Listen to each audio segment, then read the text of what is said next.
साथियों, पेशे खिदमत है कहानी थत्था का खेत का दूसरा और अंतिम भाग।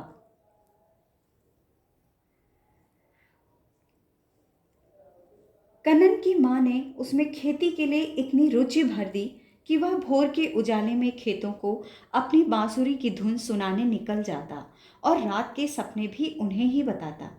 ऐसे ही किसी सुबह जब कन्नन थोड़ा बड़ा हो चुका था, माँ ने उसे धान की फसल निराई करने के लिए भेजा ताकि खरपतवार निकल जाए और गाय के लिए घास भी हो जाए।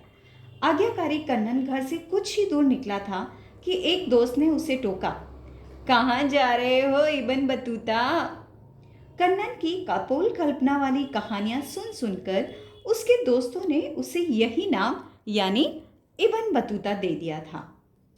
कन्नन बोला, आज ये नाम तू रख ले, क्योंकि अब मैंने दोस्तों को सच्ची घटनाओं की कहानियां सुनाना बंद कर दिया है। देखना, तुम सब एक दिन मुझे याद करोगे। फिलहाल खेत जा रहा हूं। दोस्त पीछे से आवाज देता रहा और कन्नन बढ़ चला। आज उसने तय किया था कि अब वह माँ को कभी भी शिकायत का मौका नहीं देगा। अभी कल ही माँ ने उसे झाड़ू से मारा था, क्योंकि माँ ने उसे बरसीम लाने भेजा और दोस्तों के चक्कर में भूलकर वह सोयाबीन उजाड़ आया। बड़े होने का ताना मारा था अलग से। कब सुधरेगा कन्नन? कन्नन ने खेत की मेड़ पर पहुंचकर एक अंगड़ाई ली और खुरपी निकालकर कोने में उतर गया। वह काम में इतना तल्लीन हो गया कि खरपतवार से ही बातें करने लगा। देखो, तुम लोग किसी और खेत में जाकर उग जाया करो, मेरा खेत जरूरी तो नहीं। तुम्हारी वजह से मुझे और अम्मा दोनों को परेशान होना पड़ता है। उसकी तल्लीनता इतनी अधिक थी कि उसे थत्था की आवाज ही सुनाई नहीं दी। थत्था गांव के सबसे बुजुर्ग माने जाने वाले शख्स थे और उनकी बात हर व्यक्ति मानता था। यहाँ तक कि बच्चे उन्हें देखकर अपने आप ही हट जाते थे। लेकिन जाने कैसे थत्था को कन्नन अपनी कहानियां सुनाने के लिए मना लेता था, या यूं कहें कि थत्था को उसकी बातों में आनंद आता था और उसकी बातों के बताशे वे आनंद मग्न होकर सुनते थे। थत्था ने कन्नन को आवाज दी, अरे कन्नन, आज इधर क्या कर रहे हो? और कन्नन ने आदत के अनुसार थत्था का वाक्य पूरा हुए बिना ही थत्था को अकबर और बीरबल की कहानी का उदाहरण देकर बता दिया कि थत्था का सवाल कितना फालतू था।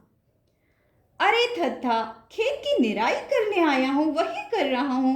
और फिर आपको पता है कि धान की फसल अच्छी तैयार होने के लिए निराई जरूरी है, ताकि उसमें खाद का असर हो सके।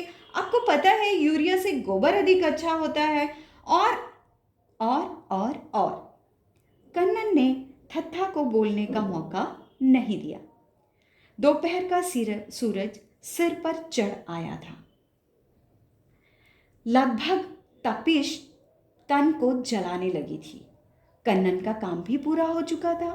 वह खुश था कि आज अम्मा को जब पूरा खेत एक दिन में इतना साफ सुथरा मिलेगा तो वह पक्का शाबाशी देंगी और उन्हें पहली बार अपने बेटे पर गर्व होगा। थत्था ने खेत की मेड़ से हाँक लगाई, कन्नन, बहुत हो गया, चलो मैं गट्ठर बना देता हूं। कन्नन ने घास समेटते हुए उत्तर दिया, अरे थत्था, रहने दीजिए, मैं कर लूंगा, मेहनत से खुशी मिलती है। थत्था ने गट्ठर बन जाने पर खेत में प्रवेश किया और इतनी अधिक मेहनत करने के लिए उसका धन्यवाद दिया।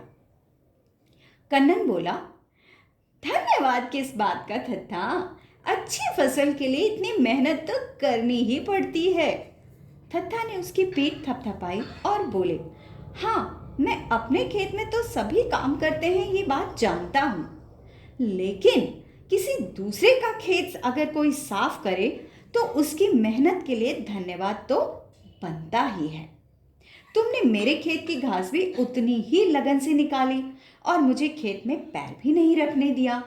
इससे पहले कि कन्नन कुछ और कहता समझता, थत्था अपना घास का गट्ठर उठाकर दूर जाते दिखे। वे ऊंचे स्वर में गा रहे थे, मेरे खेत की धरती सोना, उगले उगले धान की खेती। मेरे खेत की धरती, मेरे खेत की। कन्नन का मुंह आधा खुला हुआ, आंखें बड़ी बड़ी और दिल बल्लियों उछल रहा था। साथियों, कन्नन की खुशी या गम का तो पता नहीं, लेकिन माथे पर पसीने की बूंदें अवश्य छलछला आई थी। होता भी क्यों ना, सामने से अम्मा आ रही थी और वो वहीं से पूछ रही थी, कन्नन क्या खाएगा? और उन्होंने साथ ही उसे थत्था के खेत में खड़े हुए भी देख लिया था। कन्नन सोच रहा था, पता नहीं क्या पड़ेगा, चपाती या चपचपी। आपको क्या लगता है साथियों? कमेंट करके ज़रूर बताइए कि आपको ये कहानी कैसी लगी, और साथ ही लिख भेजिए आपके अपने अनुभव।